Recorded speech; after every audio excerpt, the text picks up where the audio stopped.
Dear students, in this session we will be discussing about renewable energy sources. As you all know, energy is a primary and most universal measure of all kinds of work by human beings and nature. Whatever happens in the world is only the expression of flow of energy in either of its form. Energy is very crucial in economic, social and industrial development. Energy consumption in the developing countries is increasing at a faster rate. As conventional energy sources are dwindling day by day, utilization of alternative energy sources is the only solution to meet the increasing demand. India has made rapid strides towards economic self-reliance over the last few years. The gap between energy demand and supply is widening day by day. The present mismatch between energy generation and consumption, depletion of sources of unconventional energy is serious in nature. Unless a long-term planning is done to handle these issues and commercially viable and environment-friendly alternative technologies are developed, it will spell doom. India, being one of the most populated countries, will be affected to the maximum. Presently, most of the petroleum products are imported and steady rise in the prices is affecting the Indian economy. Our country can step this financial drain only by self-sustainability in the energy sector. In this session, we shall be throwing light on major renewable energy sources available to get energy. The structure of the session will be like this. We will first talk about Indian power sector scenario. Then we will discuss about the types of energy sources, that is non-renewable as well as renewable. Benefits, then we will discuss benefits, characteristics and potential of renewable energy sources. Then we will discuss each renewable energy sources in brief, like wind energy, small hydropower, solar energy, biomass power, etc. And then we'll conclude the session. Now we will discuss about Indian power sector scenario. Now the power sector availability of our country, installed capacity of power as on 31st August 2009 is 1,52,148 megawatt. Here I shall briefly describe about the concept of measuring generating capacity. The power generation capacity is measured in megawatts. Students, it should not be confused with kilowatt hour, that is the energy, because power and energy are different. I can give you a simple hydraulic analogy. Say for example, a tank is full of 1000 liters. A tank capacity of tank is 1000 liters. So 1000 liter water can be stored in that tank. Suppose one tap is connected from the tank. So the water which the tap is supplying is the energy consumption, whereas the capacity of the tank denotes the capacity to hold water. Similarly, in power sectors also, when we are talking about installed capacity, it is counted in terms of megawatt, whereas in our daily terminology, we are energy consumption is being utilized in unit hours, kilowatt hours. Now about 1,50,000 megawatt capacity, installed capacity. On this plate you can see the breakup of that capacity, how this energy is coming, like thermal, hydro, nuclear and renewable. These are the major four sources of energy in our power in our country. You can see from this plate that thermal energy constitutes a major chunk of the total installed capacity, followed by hydro, renewable and then nuclear. Nuclear is still in a nascent stage. The projection of power requirement in our country is around 2,40,000 megawatt. So there is a huge difference between the availability and the requirement. This plate shows, the pie chart shows the visual description of the various power sources like thermal, hydro, nuclear, renewable. From this pie chart it will be more clear that thermal is a major portion which is contributing to the total installed capacity. In world over also the same trend is can be seen, and because the major source of energy is coal only, that is thermal power, followed by hydro and nuclear. This chart shows the graphical representation of the consumption and production of power in India. As you can see, the gap between consumption and production is increasing day by day. Now we will see what are the sources of energy. So there are two sources of energy, renewable and non-renewable. As the name suggests, non-renewable means these type of source of energy are exhaustible in nature. Means once they are used, they cannot be regenerated. The most common example of non-renewable energy sources are petroleum, natural gas, coal, and nuclear. Of this, petroleum and coal are the major sources as far as conventional non-renewable energy sources are concerned.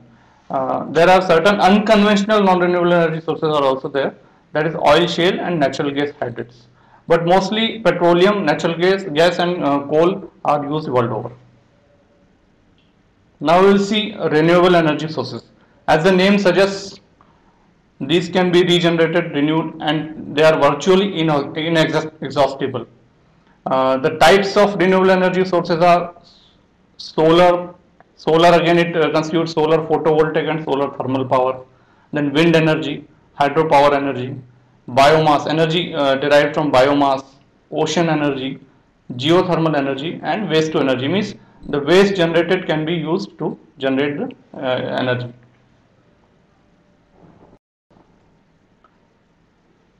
There are three primary sources of energy. The three independent primary sources providing energy to the earth are the sun, geothermal forces, and planetary motion in the solar system. The earth receives basic energy from sun. Then there are geothermal forces inside the crust of the earth which result in heating up of magma and rocks. That is also a source of energy. Another is planetary motion in the solar system, like gravitational pull of moons, which result in tides in on Earth. This is a represented. This plate shows renewable energy and non-renewable energy various sources of renewable energy and non-renewable energy. As you can see, there are two distinct entities, and our renewable energy is having wind, solar, geothermal, water, biomass. Now, why do we need alternative energy? As I was discussing, the availability of energy is increasing day by day, and our sources are limited. As we consume petroleum, a day will not come when we will be exhausting all the sources. So it is very necessary to search for alternatives right from this stage, because fossil fuel reserves are very limited. Population is also increasing. India's population is increasing, and energy, and with the population increase, requirement of energy is also increasing. So we have to meet that additional energy demand also. For that, we need to search for viable alternative solutions for energy requirement. India imports around 110 million tons crude annually. So a major chunk is being spent as foreign exchange towards meeting energy requirements. Moreover, 52% of households and villages, so many villages are unelectrified. So we have to search for alternatives so that maximum number of villages can be electrified in viable manner. We shall now come to the characteristics of renewable energy sources. The most important characteristic of renewable energy sources is that they are virtually inexhaustible. There is a continuous supply which we can realize. It has got a large inexhaustible source. For example, solar energy. It is intercepted by Earth at the rate of 1.8 into 10 raised to the power 11 megawatt. Another benefit is it is a clean source of energy. That it is very environmental friendly. Then large collection areas, but at the same time, these renewable energies are also have high costs, high capital costs, and the major disadvantage is that its availability varies with time. For example, wind power. Wind may not be available at all the times, so it is highly cyclical in nature. Then there is a need for additional storage because, for example, if we are generating power by wind, then we need to store that power also, or evacuate that power and supply transmit that power over long distances to load centers. So these are the characteristics of renewable energy sources.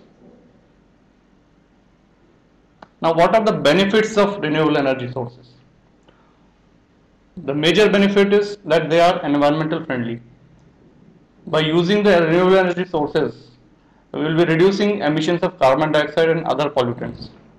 Then it leads to local and regional development because in rural areas particularly, it is not economically viable to supply grid electricity. So for that purpose, we need to have renewable energy there. It will also lead to local and regional development and economic and social development of that area. It also helps in creating local jobs locally.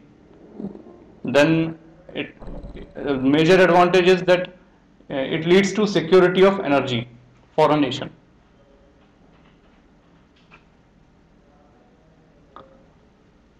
These are the various power generation options which are in vogue, like centralized grid connected. This is the most popular way. Mostly in India it is employed, but it is restricted only to urban centers. Then another way is decentralized distributed generation isolated. It means that it will be isolated, this mode will be isolated from the main supply and it can be used as a separate system. Then cogeneration or trigeneration. What do we mean by cogeneration? Cogeneration means that we are using an industrial process to raise steam which can be used for process industry as well as to generate the power. And the fourth is demand side management. That is, by managing the loads, we are using less energy and that way we are helping in generation. This table shows the potential of renewable energy sources in India and status of installation, that is the potential which has been already harnessed. From this table it can be seen that the maximum potential is for wind power, and that is a sector where we have worked so much and we have realized 10,000 megawatt, around 10,000 megawatt potential has already been commissioned in India. Next is small hydropower that is up to 25 megawatt. There we are having we have commissioned 2430 megawatt. Then these are the various sources. This table shows what is the total potential from renewable energy sources in India is pegged at around 83,000 megawatt, of which we have commissioned only 14,000 megawatt as of now. It means still there is a huge potential to realize this renewable energy systems. By realizing this potential, we can meet almost 25% of our total installed capacity. Now we will come to various sources of, we will discuss various sources of renewable energy one by one. First we will start with wind energy because that is the area where maximum potential exists. India has done very good work in the field of wind energy and it ranks 5th in the world after Germany, USA, Denmark and UK. The wind energy potential in India has been estimated at 45,000 megawatt, of which 10,000 megawatt has been installed. Certain states in India, they have very high wind power potential like Tamil Nadu, Gujarat, Andhra Pradesh, Karnataka. So nowadays, rapid strides have been made in the technology of wind turbines also, and a single machine of up to 4.5 megawatt capacity is now available. And the average capacity factor of these wind turbines is around 14%. So, what is wind energy? Its basic principle of operation is very simple. The kinetic energy of wind is converted into mechanical energy, which in turn is used to generate power. So wind turbines are being used since times immemorial. Even olden days also, prehistorically these wind turbines were used to raise underground water. So this is not a new concept. This is a very old concept. Only thing is that certain technological changes have made it more economically viable, and it can be used on a large scale also. Like wind turbines, nowadays wind turbines are mounted on a tower to capture the most energy, because as the altitude increases, the wind speed also increases. So it would be advisable to put it on a certain height. So say at 30 meters height, this is the usual height at which wind towers, commercial wind towers are installed. 30 meters above ground, they can take advantage of the faster and less turbulent wind, because if we go higher up, then the turbulence of the wind will increase, which is not a conducive thing. Then turbines catch the wind's energy with the propeller-like blades, and usually two or three blades are mounted on a shaft to form a rotor. This concept can be more in a better way. It can be explained graphically also. In this chart, this is a cross-sectional view of a wind turbine showing various parts. You can see from this chart that the major component of a wind turbine is the rotor. The rotor has got two or three blades. Then the shaft of the rotor is connected to a gearbox. That gearbox is in turn is connected to the generator, which when the blade turns, then it moves the generator also, and it generates power. Other things like controller on yaw drive, etc. are also included to control the speed of the wind turbine. This map shows the wind. This is a wind resource map of India. This map shows the existing potential of wind energy across different states. It can be seen from this map that maximum potential is there in Tamil Nadu, Maharashtra, Karnataka, coastal parts of Gujarat, and even desert area of Rajasthan. This is a plate showing a wind farm where a number of wind generators are commissioned and they are connected. This is a standalone wind energy generator. You can see from the foreground, in the foreground there is a tree, so that you can have an idea of the height of the wind tower at which it is installed. So we were talking about the components of the wind turbine, and there are various components like anemometer. It measures basically it measures the wind speed and transmits wind speed data to the controller. Then blades. Most turbines have either two or three blades. Wind blowing out the blades causes the blades to lift and rotate. Brake. A disc brake which can be applied mechanically, electrically, or hydraulically to stop the rotor in emergencies. Then there is controller. This controller starts up the machine at wind speeds of about 8 to 16 miles per hour and shuts off the machine at about high speeds to prevent damage to the rotor. Gearbox. Basically what happens when the wind blows drives the rotor, it moves at a very small slow speed. So that speed is converted to a high speed through this gearbox. Then this generator, it is usually an induction generator that produces 50 hertz frequency AC electricity, and there is high speed shaft which drives the generator. These are the various components of wind turbine. The towers are made from tubular steel, concrete or steel lattice. It can be of any material. Because wind speed increases with height, taller towers enable turbines to capture more energy and generate more electricity. What are the advantages of wind energy? It is a clean fuel source. No pollution is involved because you are only utilizing the natural wind which is available. It is inexhaustible. It can never, there is no dearth of wind. then it is one of the lowest price renewable energy technologies. We'll later on we'll compare the capital and running cost of all the sources of energy. In that chapter we will see in detail what are the pricing. But it is this wind energy is one of the lowest price renewable energy, and that is the reason it has been developed in India at a considerable rate, and it benefits the economy in rural areas. Now, what are the disadvantages? Let us see the disadvantages also. As compared to fossil fuel generators and conventional power plants, it has got a higher initial investment. A major disadvantage is that wind is intermittent and it is very unpredictable. So, wind energy cannot be stored. It cannot be stored. And good wind sites are often located in remote locations far from cities where the electricity is needed.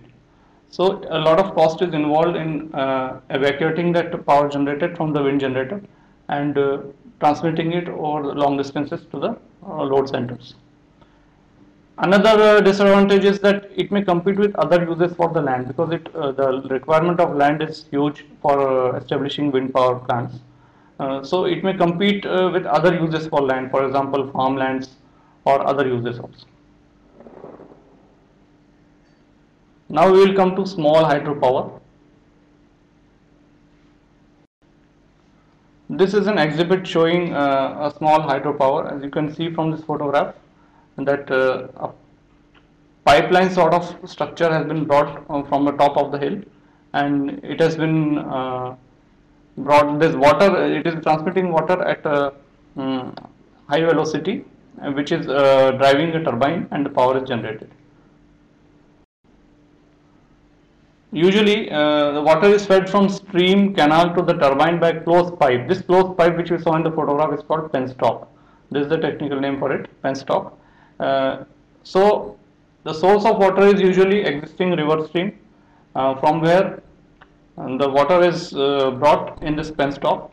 This water then rotates the turbine at high velocity for electricity generation. There is a formula that how much power can be generated from a small hydropower plant. This formula is given by power in kilowatts generated is equal to 9.81 into discharge, that is the flow of water, how much water is flowing, and head from what height this water is coming, and what is the efficiency of the turbine. This formula gives the power generated. Advantages of small hydropower. This small hydropower, it has got non-consumptive use of water. It means that actually we are not utilizing this water, we are just using the kinetic energy of this water to generate power. It also does not require a very large capital investment, and it has got a very short gestation period ranging from 6 to 24 months. So in a matter of around 2 years it can be commissioned. It has low operation cost also, and not much technical knowledge required. Unmanned power stations are also possible in this case.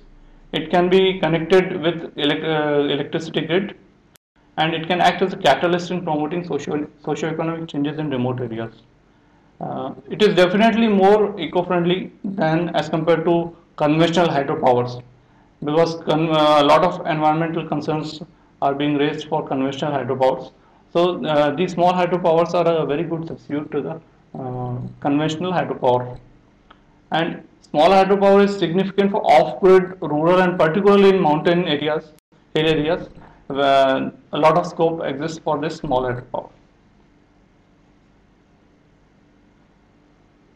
Now we'll see how these small hydropower plants are classified. Classification based on the capacity. Various countries adopt various systems for classifying these small hydropower plants, but in India we have classified it into three parts. One class is micro, when the station capacity is up to 100 kilowatt. SHP, whose capacity is up to 100 kilowatt, is known as micro power plant, micro small hydropower. Then comes mini. This capacity ranges from 101 kilowatt to 2000 kilowatt, that is 2 megawatt. 1 megawatt is equal to 1000 kilowatt.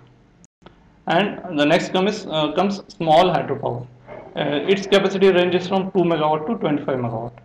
Above 25 megawatt, all the power projects in the sector are classified under hydropower. Type of schemes, how these small hydropower projects are constructed. There are three systems actually in this. One is run-off river based. Run-off river is the flow of water is utilized to generate the power. So no storage is involved, and the output is of course subjected to instantaneous flow of river. So if the flow is less, then the power generated will be less. And reliability of discharge is very much necessary to be established, because if there is no reliability, then plant factor will go down. Second classification is canal based. It utilizes the fall and flow in the canals. When we are constructing canals for irrigation purpose, it follows the natural topography of the area, and when there is a natural gradient, then in the canals, this gradient is utilized to generate power. It can be planned also while constructing the main canal or in bypass canal. So the drops in the natural gradient of the canal is used for generating power.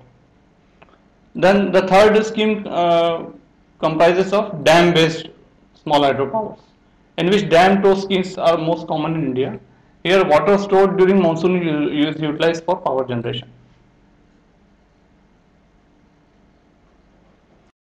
Cost aspects of small hydropower. The parameters affecting costs are: what are the physical sizes of civil works and electromechanical equipment, what are the construction aspects, and operating costs. These are the three components of project cost. The unit cost of hydro schemes is inversely proportional to the head. That is, higher the head, lesser the cost. And per kilowatt cost may be ranging from say 40,000 rupees to 90,000 rupees, depending upon the layout, and it is very location specific.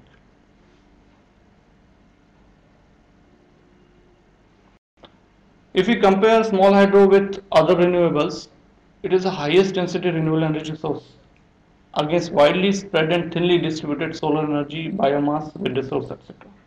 And its cost of generation is also cheapest among renewables. Small efficiency of small hydro plants are highest among renewables as compared to wind energy or say solar energy. The efficiencies are comparatively higher.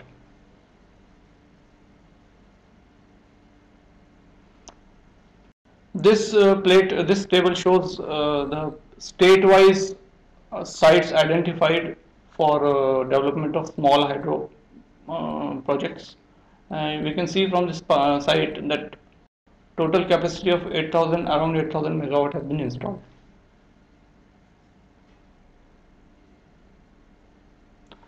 In India, there is huge potential for hydropower projects, and very less has been harnessed so far. Particularly in hilly and mountain regions, Himalayan regions, in states like Himachal Pradesh, Uttarakhand, Arunachal Pradesh in northeast, there is a huge scope for small hydropower. Now we will discuss about solar energy, the most abundant energy found on earth. Why solar energy?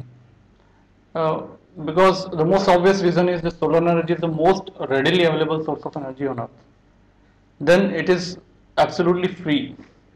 It is also the most important of the non-constrained source of energy because it is non-polluting. Earth receives abundant source of this energy from sun, and India alone receives solar energy equivalent to 5,000 trillion kilowatt hour per year. Only thing is that we have to start devise manners to utilize this energy. Solar energy can again be classified as two types. It is passive solar and active solar. Now, what do we mean by passive solar and active solar? Passive solar energy is making direct and indirect use of thermal energies from the sun. Like a southern exposure of a building guarantees the maximum exposure of the sun's rays, and special metal leaf covering over windows and roofs can block out the sun during the summer months. So these are an example of passive solar energy uses. Active solar energy is the use of the sun's electromagnetic radiation in generating electrical energy. This active solar energy can further be divided into two forms, that is solar thermal and solar photovoltaic. Solar thermal is used for heating applications and solar photovoltaic is used for electricity generation. Solar thermal. Solar thermal is employed for collecting and converting the sun's energy to heat energy for applications such as water and air heating, cooking and drying, steam generation, distillation, etc. Basically, a solar thermal device is nothing but an absorber of sun's heat energy, a heating or heat transferring medium, and a heat storage or heat tank. So what is happening is that when the transferring medium is getting heated by sun's energy and we are utilizing that heat. Solar thermal technology employs an elaborate use of a black body because black body is absorbs the heat and good heat. It is a good heat conducting material, insulation and reflectors. Solar geyser, solar concentrator, solar cookers, solar still are some of the examples of devices which are based on this solar thermal technology. Solar photovoltaic. Solar photovoltaic technology is employed for directly converting solar energy to electrical energy by using solar silicon cell. Now it is commonly known as SPV, solar photovoltaic. Solar photovoltaic has found wide application in rural areas for various important activities besides rural home lighting.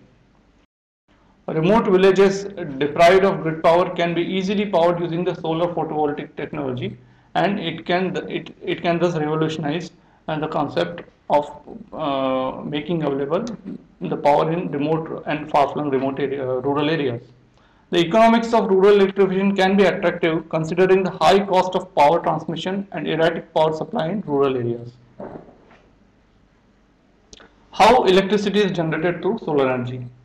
Uh, Now we will see this, that solar photovoltaic can be used to generate electricity from the sun.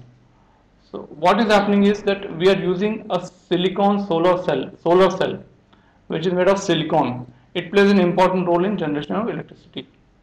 A solar cell is nothing but a PN junction, positive and negative PN junction. As you can see from this clip, a movie clip, it will explain the concept of how the electrical energy is being generated by solar energy. Sunlight is made up of tiny packets of energy called photons.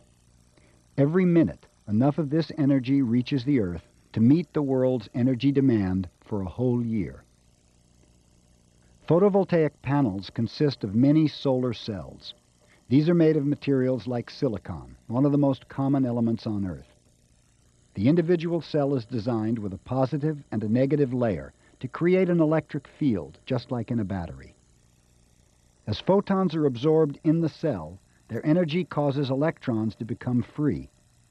The electrons move toward the bottom of the cell and exit through the connecting wire. This flow of electrons is what we call electricity.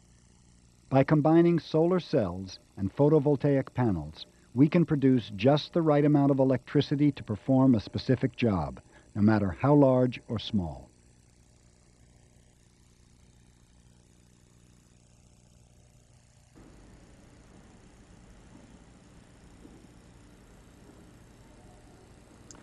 This map shows the solar power projects map in India.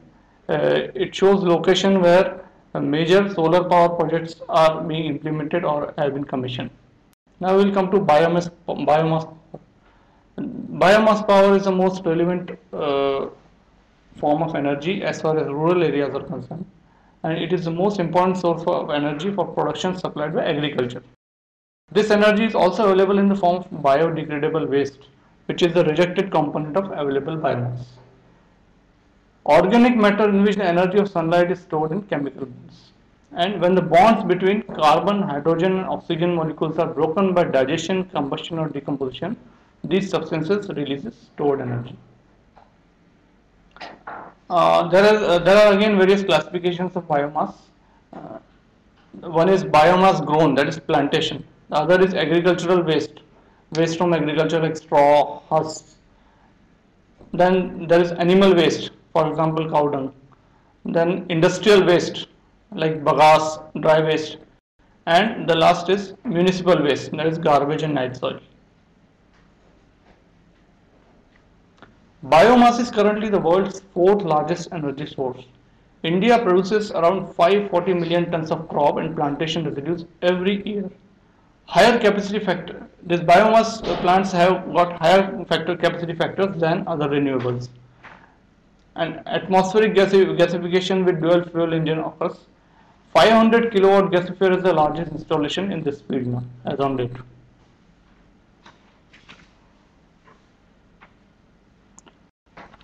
Bagasse-based cogeneration is another aspect of biomass power. What is bagasse? Bagasse is nothing but the residue left when the juice of sugarcane is extracted. So this byproduct of sugarcane extracted juice, that is bagasse, is used for generating power. First of all, this dried up mass is used in boilers to generate steam, and that steam is used in the process industry like sugar industry, and the surplus steam is used for raising the power. So it is a very important concept for a sugar producing state like India, and a lot of states, in lot of states, this sugar industry is already commissioned this bagasse based cogeneration plants.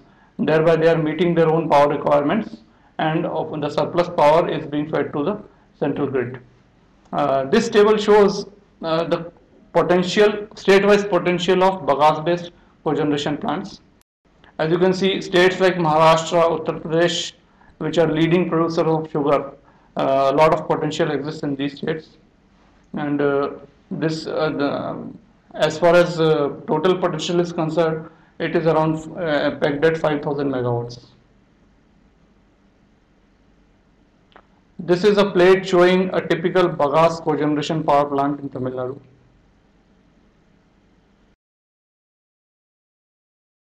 Now we will discuss about biofuels. What are biofuels? Biofuels are renewable fuels from biosources. They include ethanol, biodiesel and biogas. A lot of talk is being generated on biofuels nowadays, and why should we be using biofuels? Because by using biofuels, there is reduction of greenhouse gas emission. Then there is a security of assured supplies. Supply is also assured. Biodiesel is very environmental friendly, and it is a renewable fuel. No engine modification is required, and it is non-toxic, and it is easy to handle and store as compared to other conventional gas. In India, most of the trials were done using biodiesel from Jatropha and Pongamia. Other than Jatropha and Pongamia, the raw material used for biodiesel production are sunflower, soybean, rapeseed, and palm oil. In 2002, Indian Railways also conducted a successful trial run of an express using this biodiesel, and passenger train on the Delhi-Amritsar route is using 5% of biodiesel as fuel. Indian Oil Corporation has also begun this field trials of running buses on diesel doped with 5% biodiesel.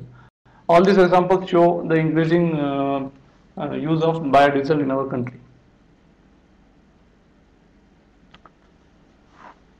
Now we will discuss in brief about geothermal energy. Geothermal energy, as the name suggests, it is the heat from the earth. Geo means earth, thermal is heat.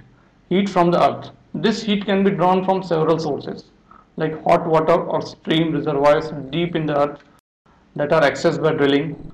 Then geothermal reservoirs located near the earth's surface, and the shallow ground near the earth's surface that maintains a relatively constant temperature of 50 to 60 degrees Fahrenheit.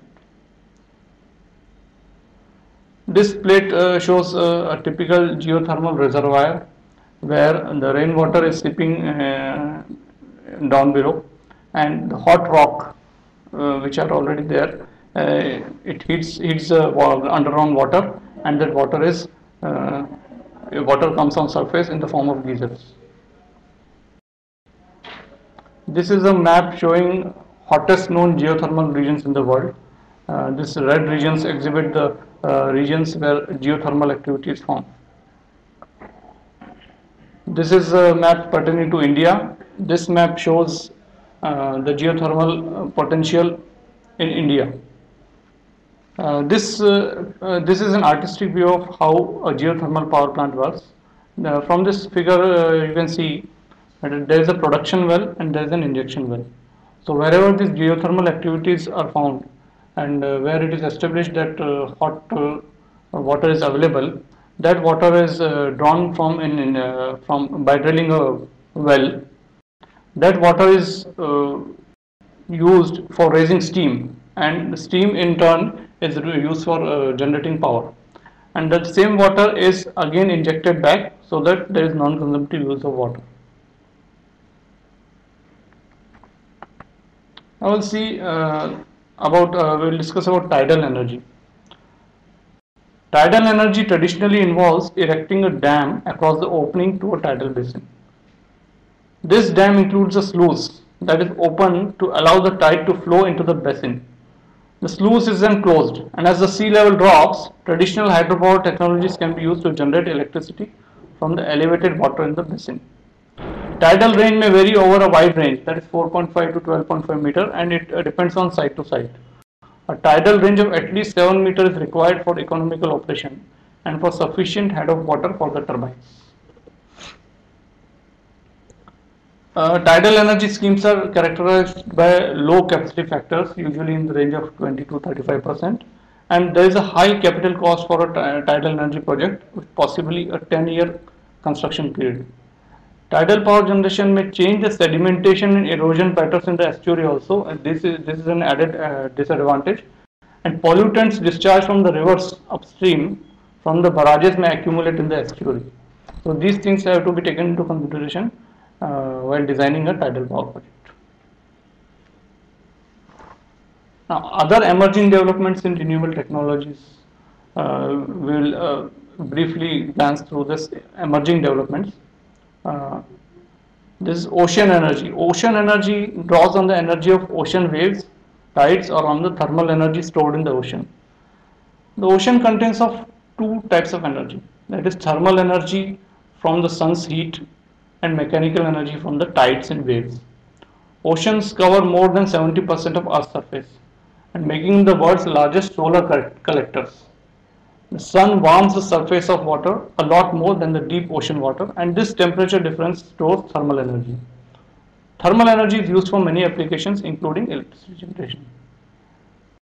Ocean mechanical energy. In this form of scheme, a barrage, that is the dam, is typically used to convert tidal energy into electricity by forcing the water through turbines.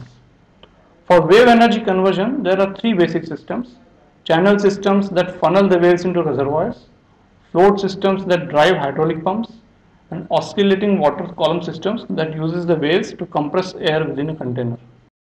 This is an exhibit showing a wave energy plant. These waves are driving these turbines which are generating power.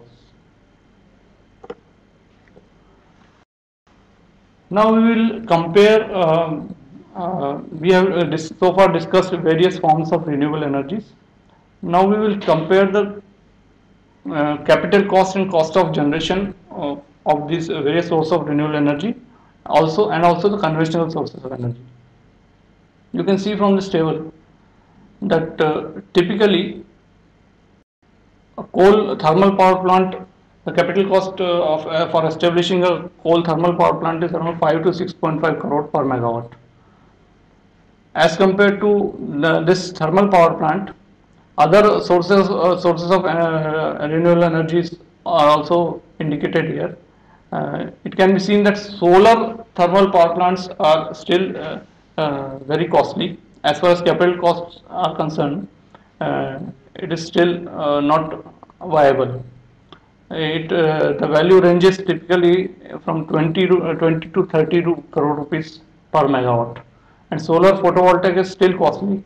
It ranges from rupees 30 to 40 crores per megawatt, whereas small hydro is very much comparable with the contemporary power plants, thermal coal power plants, and it is in the range of rupees 4 to 6 crore per megawatt. Wind is also comparable to this small hydro. Now, cost of as far as cost of generation is concerned, the cost of generation of solar energy, solar photovoltaic energy is highest. It runs in the range of 15 to 20 per kilowatt hour, that's per unit.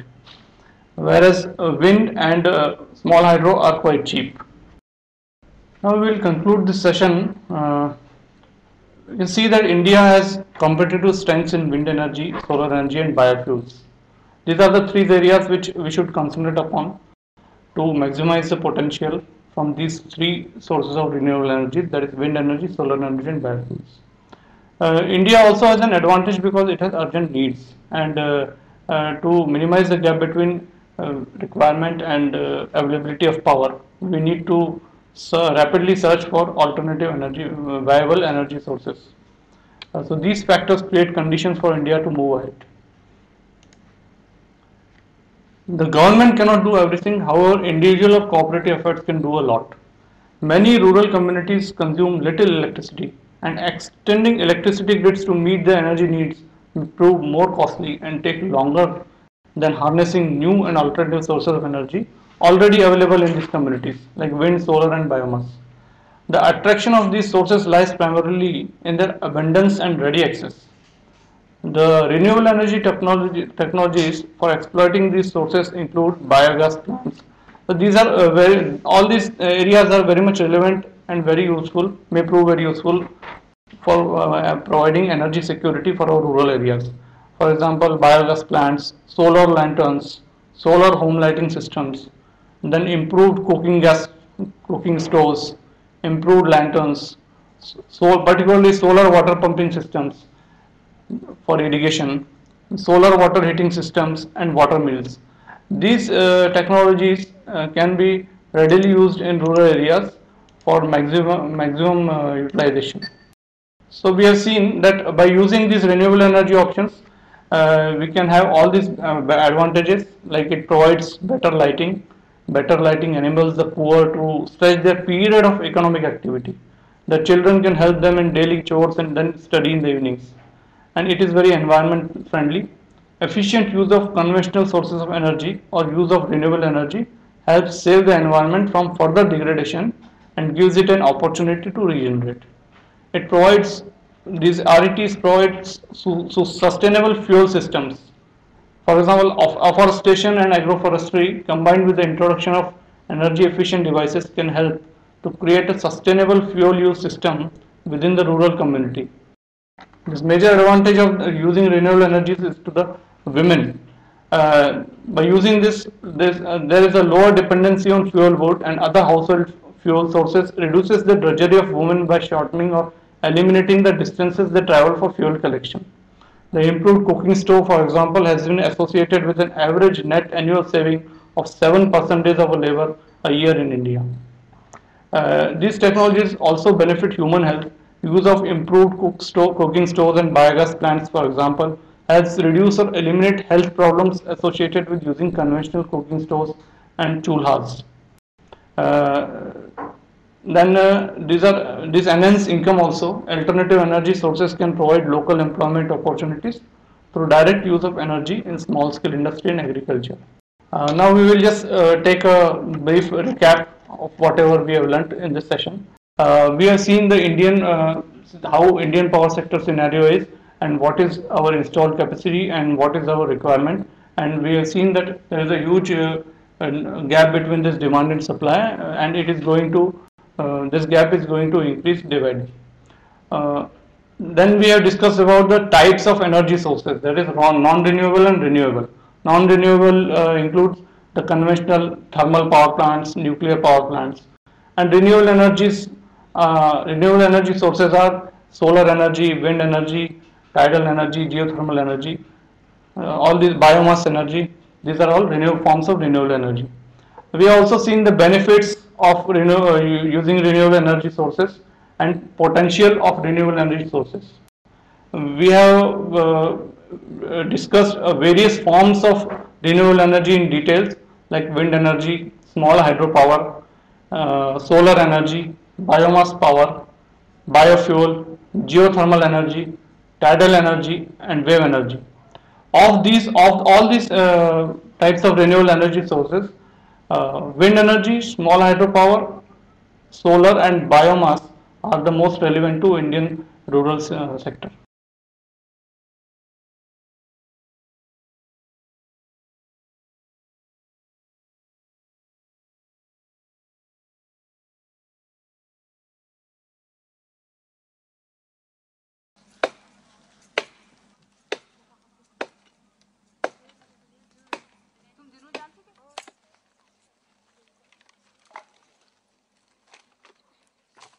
In most river basins in the Indian Himalaya, firewood availability is so poor that it is viewed as a crisis by the communities. Women and children have to trudge for 4 to 5 hours foraging for scarce firewood, basically for cooking. हमको 4 या 5 घंटे तक एक गट्ठा लकड़ी में लगी जाता है, वो भी चोरी करके लानी पड़ती है, जंगल बंद हैं और कभी 4 घंटे भी लग जाते हैं, 5 भी लग जाते हैं, कभी हम लकड़ी नहीं मिला पाते हैं. In a situation where the people's daily firewood requirement outstrips the annual incremental biomass growth in the forest areas, the only logical solution seems to be the provision of an alternate source of energy. Over the past 15 years, grassroots has been able to demonstrate the viability of an alternative by construction of household-level biogas units as a renewable energy option. These provide clean, smokeless cooking gas and thereby have a positive impact on the family health, besides reducing the biotic pressure on the forest resources. Depletion of forest cover also has an adverse effect on the recharge of the subsurface groundwater, which in turn leads to drying up of natural springs in the region. This means that women and children need to spend even more time and energy fetching water from distant sources. Fossil-based fuels like LPG, kerosene and coal are non-renewable and expensive.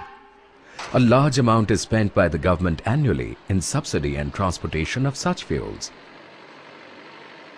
ऐसे वो महंगा पड़ता है, 310 रुपये उसके भराई हुई और लाने पहुंचाने में, और इसकी वो परेशानी अलग हुई. अब इसको एक बार बना लिया तो सुविधा हो जाती है. Biogas is a renewable source of energy that is both ecologically sustainable and financially viable for rural mountain communities as well as elsewhere in the country. A functioning Deen Bandhu biogas plant looks like this. Cow dung and water are mixed in equal proportion in the mixing tank and fed into the digester via the inlet pipe. The level of the mixture is such that the area inside is completely sealed and air is not allowed to enter into the mix. In the absence of oxygen, certain bacteria found in cow dung break down this mixture to produce methane, which rises to the top of the dome and is piped to the kitchen to be used as fuel. This cycle is continuous and a fresh mixture is introduced every day. When gas is formed in the dome, it increases the pressure inside. The increased pressure pushes down the mixture, causing the level of spent mixture to rise in the outlet tank, from where it moves out in the form of slurry. This slurry is mixed with dried leaves, leftover fodder and stalks to produce excellent organic manure. In colder climates, like the lower reaches of the Himalaya, the Deen Bandhu fixed dome model is ideal because the digestion chamber is underground, providing good insulation against the cold. We use a design optimized for a longer 55-day cycle so that the mixture gets more time for digestion. Care is also taken to choose sites that receive at least 2 to 3 hours of sunlight in winter. We have found that while the production of gas does reduce by about 25% during 3 months in winter, the plants function very well, and a 1 cubic meter plant provides 3 to 4 hours of clean cooking fuel every day. Gas में तो जल्दी खाना बन जाता है, आधे घंटे में चावल और दाल हाल सब बन जाती है आधे घंटे में, और चूल्हे में टाइम लगता है, फिर धुआं भी लगता है. तो बहुत फायदा है. क्यों? जब हम खेती से आते हैं, खेत गोड़ने चाहे गुलाई करते क्या करते हैं, वहाँ आके एकदम से चाय बनाती हूँ और बच्चे कभी भूख लगी कहते हैं, अभी 1-2 रोटी बनाना है, उसमें बना लेती हूँ। In order to expand the use of such appropriate technology applications in the Himalaya, we trained young men from local communities to construct and maintain these plants. This has grown to become a dedicated body called the Kumaon Artisans Guild, with over 50 barefoot engineers. The guild has so far constructed 1,400 household-level biogas plants in 8 districts of Uttarakhand and Himachal Pradesh, enabling these families to reduce their dependence on firewood or other fossil fuels for cooking.